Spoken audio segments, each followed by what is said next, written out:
Bitcoin is back. It's hovering around $19,000, near a record. What's behind the rally, and is a crackdown coming? We're joined by Brian Brooks, acting comptroller of the currency. Brian, thanks so much for joining us.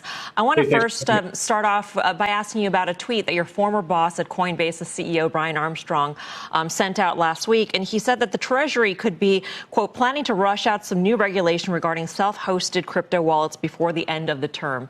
Is that true?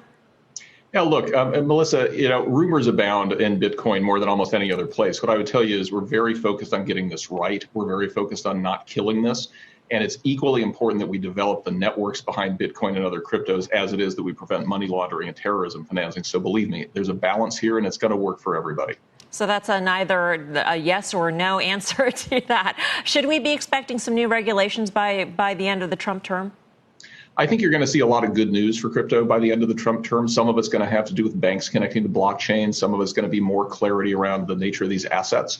So believe me, there's going to be very positive messages coming out. At the same time, it's a dangerous world out there. We have to be honest about that. But nobody's going to ban Bitcoin. Nobody's going to ban some of these transmission technologies. I think it's going to be a lot less bad than people worry about. In terms of the impact of the Biden administration, Janet Yellen has said that in the past that she's no fan of cryptocurrency. How should investors, particularly crypto investors, piece together who Biden has appointed so far in his team and where crypto could be going during his term? Here's the funny thing about America is what matters more than what any given president or treasury secretary thinks about something is what people want. So remember, the taxi cab commissioners of America hated Uber and did everything they could to keep it out. But America's wanted it, and it's here to stay. It's the same thing with Bitcoin. We've gotten to a point where adoption's too widespread, the technology's too important, the need for the currency and store of value is too important for it to go away. So I'm not too worried about that.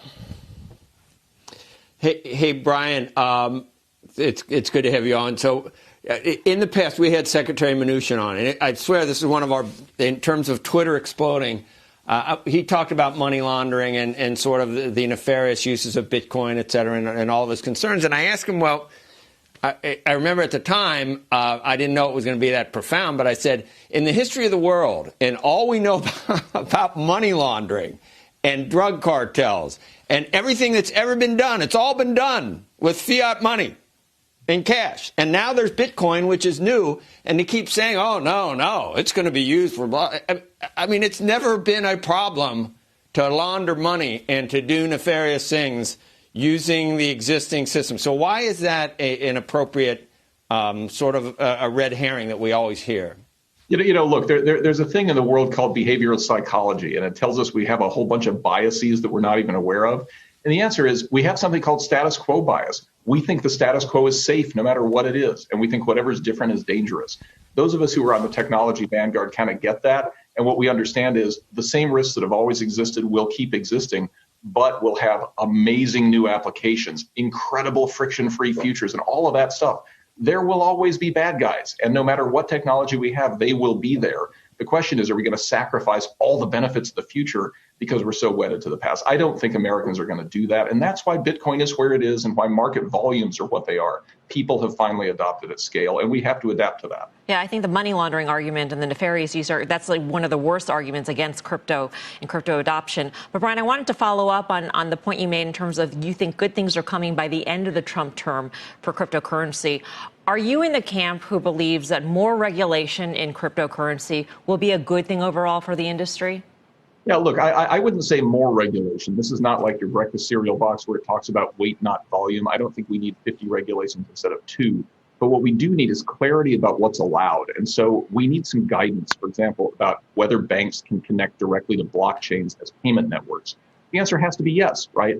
We needed answers about, can banks custody cryptocurrency so that institutions felt comfortable adopting? And you saw what happened when we gave that clarity. So you have clarity across a variety of areas that I think you'll be seeing just in the next 6 to 8 weeks, which will make it easier for crypto investors to know how to invest, to know how institutions can be in this asset class.